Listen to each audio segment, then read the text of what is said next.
అసలు sits bath అంటే ఏంటి, లేదా మోషన్ వెళ్ళే మార్గం దగ్గర సమస్యలు ఉన్న వాళ్ళకి కానీ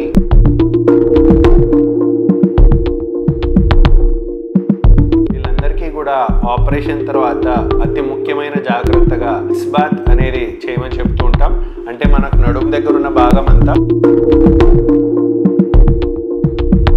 వాళ్ళకందరికీ ఈ టబ్లో గోరువెచ్చని నీళ్ళు కూర్చొని చేయమని చెప్తుంటాము. అసలు అది ఏ విధంగా చేయాలి, ఎందుకు చేయాలి, చేస్తే ఎటువంటి అడ్వాంటేజెస్ ఉన్నాయి అనేది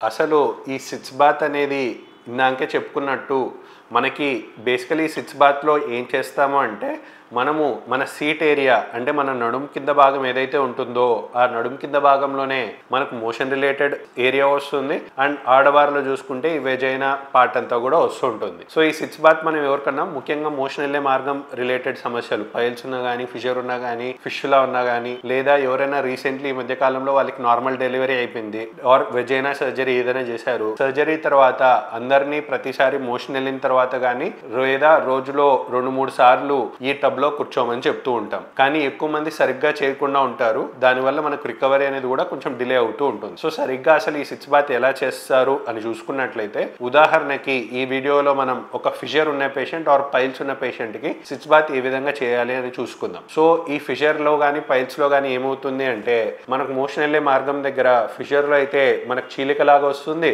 లేదా పైల్స్ లో అయితే కండలాగా పెరుగుతూ ఉంటాయి. సపోజ్ ఎవరికైనా మోషన్ వెళ్ళే మార్గం దగ్గర తీవ్రమైన నొప్పి ఉండి ఆ నొప్పి తగ్గించుకోవడానికి ఆర్ వచ్చిన చీలికని ఇన్ఫెక్షన్ కాకుండా చూసుకోవడానికి ఈ సిట్స్ బాత్ ఎలా హెల్ప్ అవుతుంది అని చూసుకునేటట్లయితే ఫస్ట్ ఏం చెప్తాము అంటే పేషెంట్ కి మోషన్ అంతా వెళ్ళిపోయిన తర్వాత ప్రాపర్ క్లీనింగ్ అనేది చేసుకున్న తర్వాత ఈ సిట్స్ బాత్ చేయమని చెప్తూ ఉంటాం. ఈ సిట్స్ బాత్ లో భాగంగా ఏం చేస్తాము అంటే ఈ సిట్స్ బాత్ లో మనకు ఏదైనా టబ్ ఒక చిన్న గుంతలాగా ఉంటుంది. సో దట్ ఈ గుంత పైన మన సీట్ అంతా ఇక్కడ కూర్చునేటట్లు.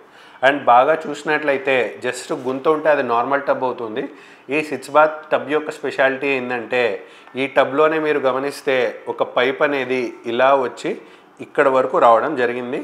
అండ్ ఈ పైప్ యొక్క చివరి ఓపెనింగ్ వరకు చూసుకున్నట్లయితే ఇక్కడ చిన్న హోల్ కూడా మనకు గమనిస్తూ ఉన్నాం. సో ఈ హోల్ అనేది ఎట్లా హెల్ప్ అవుతుంది, ఈ సిట్స్ బాత్ ఎగ్జాక్ట్లీ ఎట్లా చేయాలి అని చూసుకున్నట్లయితే మనకు ఈ పైప్ని మనం ఒక చిన్న కఫ్తో కనెక్ట్ చేయడం జరిగింది. సో దట్ ఈ కఫ్ ప్రెస్ చేసుకోవడానికి అన్నట్లు. సో ఇప్పుడు సిట్స్ బాత్లో భాగంగా జనరల్లీ ఏం చేయాలి అంటే పేషెంట్ అనే వాళ్ళు ఒక టబ్లో ప్రతిసారి మోషన్ అయిన తర్వాత బాగా క్లీన్ చేసేసుకున్న తర్వాత మనకు లోపల భాగం క్లీన్ అవ్వడానికి ఈ సిట్స్ బాత్ మెయిన్ అన్నట్టు. సో లోపల భాగం క్లీన్ అవ్వాలి అంటే మనం ఏం చేస్తాము అంటే ప్రతిసారి మోషన్ వెళ్ళిన తర్వాత ఈ టబ్ లో మనం గోరువెచ్చని నీళ్ళు అనేవి తీసేసుకొని ఈ టబ్ ని నింపుకోవడం జరుగుతుంది గోరువెచ్చని నీళ్ళతో. వన్స్ ఈ నీళ్ళతో నింపుకున్న తర్వాత మనకేం చేస్తాము, ఇది మెయిన్లీ ఆఫ్టర్ సర్జరీ ఇన్ఫెక్షన్స్ కాకుండా అంటాం కాబట్టి ఈ గోరువెచ్చని నీళ్ళలో ఈ నీళ్లు కూడా మరీ చల్లగా ఉండకూడదు, మరీ వేడిగా బొబ్బలు కట్టేటట్లు ఉండకూడదు, గోరువెచ్చని నీళ్ళు ఉండాలి. సో ఈ గోరువెచ్చని నీళ్ళు కాస్త మనం బెటడిన్ అనే యాంటీసెప్టిక్ సొల్యూషన్ని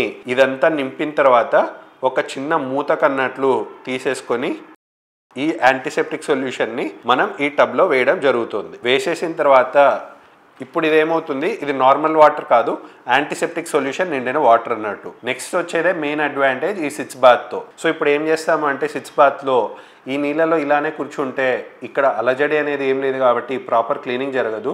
సో అందుకే ఆ అలజడి సృష్టించి మనకు ఎప్పుడైతే మూమెంట్ ఆఫ్ వాటర్ ఉంటుందో అప్పుడే మనకు క్లీనింగ్ అనేది బాగా జరుగుతూ ఉంటుంది. సో ఆ మూమెంట్ ఆఫ్ వాటర్ని క్రియేట్ చేయడానికే మనకి ఇదంతా ఇక్కడ మోషన్ రిలేటెడ్ ఏరియా కాబట్టి ఇక్కడ మన చేతులు అంటూ పెట్టకుండా మనం ఏం చేస్తామంటే ఇక్కడ కఫ్ అనేది ఇస్తారు కాబట్టి ఆ కఫ్ని ఇక్కడ ప్రెస్ చేసుకుంటూ ఉంటే మీరు ఇక్కడ చూస్తున్నారా, చేతిలో ఉన్న కఫ్ని ప్రెస్ చేస్తున్నా ఇక్కడ ఉన్న నీటి వరకు మనకు బుడగల్లాగా వస్తున్నాయి. అండ్ ఇంకా ఫోర్స్గా ప్రెస్ చేసినట్లయితే పైకి చిమ్మినట్టు కూడా వస్తున్నాయి. సో ఇదే మనకు సిట్స్ బాత్ లో కూడా జరుగుతూ ఉంటుంది. అంటే మనకు ఫోర్స్ఫుల్ గా వాటర్ వచ్చి మనకి మోషన్ వెళ్ళే మార్గం దగ్గర కానీ లేదా వెజైనాలో కానీ మనకు మోషన్ వెళ్ళిన ప్రతిసారి మనకు మోషన్ ఇప్పుడు మనకి ఫిషర్ లో ఏమవుతుంది, మోషన్ వెళ్ళే మార్గం బయట చీలిక ఉండదు, ముఖ్యంగా లోపల భాగంలో చీలిక ఉంటుంది. సో జనరల్లీ కూడా ఏం చేస్తాం, చేతుల పైన కానీ కాళ్ళపైన కానీ కట్ అయితే ఏం చదువుకోని వాడు కూడా ₹1-2 పెట్టి బ్యాండేజ్ చేసి ఎక్కడైతే కట్ అయిందో వేసుకుంటారు, సో దట్ ఇన్ఫెక్షన్ కాకుండా. కానీ ఈ ఫిషర్ ఫిషర్ ఉన్న వారిలో మనకేమవుతుంది మోషన్ వెళ్ళే మార్గం దగ్గర చీలిక ఉంది అండ్ ప్రతిసారి మోషన్ వెళ్ళినప్పుడల్లా ఆ మోషన్ వల్ల ఇన్ఫెక్షన్ అంతా చీలిక కంటుకొని మనకు ఫిషర్ అనేది ఏర్పడింది హీల్ కాకుండా రికవరీ అనేది డిలే అవుతూ ఉంటుంది. సో అలా లోపల ఏర్పడిన చీలిక పైన ఇన్ఫెక్షన్ కాకుండా ప్రాపర్ క్లీనింగ్ అనేది జరగాలి అంటే మోషన్ వెళ్ళిన ప్రతిసారి కూడా ఈ సిట్స్ బాత్ అనేది మ్యాండేట్ గా చేస్తూ ఉండాలి. సో ఈ సిట్స్ బాత్ వల్ల అడ్వాంటేజ్ ఏంటి? First and foremost advantage cleaning పరంగా. ఎందుకు అంటే మనకు మోషన్ వెళ్ళే మార్గం లోపల చీలిక జరిగింది. సో దాని మోషన్ వెళ్ళిన తర్వాత మనం బయట పక్క ఎంత క్లీన్ చేసుకున్నా అది క్లీన్ కాదు కాబట్టి లోపల పార్ట్ వరకు క్లీన్ అవ్వాలి అంటే ప్రతిసారి మనం మోషన్ వెళ్ళిన తర్వాత ఈ టబ్ లో కూర్చొని మనం ఇలా ప్రెస్ చేసినట్లయితే ఈ ఫోర్స్ఫుల్ వాటర్ అనేది మనకు రాపిడి అనేది ఆ ఫోర్స్ఫుల్ గా వచ్చి మోషన్ వెళ్ళే మార్గం లోపల కూడా ఫోర్స్ గా అది క్లీన్ చేస్తుంది కాబట్టి ఇన్ఫెక్షన్ అట్లా కాకుండా హెల్ప్ అవుతూ ఉంటుంది. అండ్ సెకండ్ రీజన్ మనకు ఫిషర్ లో ఏమవుతుంది మోషన్ వెళ్ళిన తర్వాత చుట్టుపక్కల కండరాలన్నీ టైట్ గా బిగించుకుపోయి నొప్పి గానీ మంట గానీ తీవ్రంగా ఉంటూ ఉంటుంది. సో ఇప్పుడు మనకి ఏ విధంగా అయితే నడుము నొప్పి వస్తే మనం వేడి కాప్ అనేది పెట్టుకున్న తర్వాత ఏ విధంగా అయితే ఆ మజిల్ రిలాక్స్ అవుతూ మనకు నొప్పి తగ్గుతుందో అదే విధంగా ఫిషర్ ఉన్న వారిలో కూడా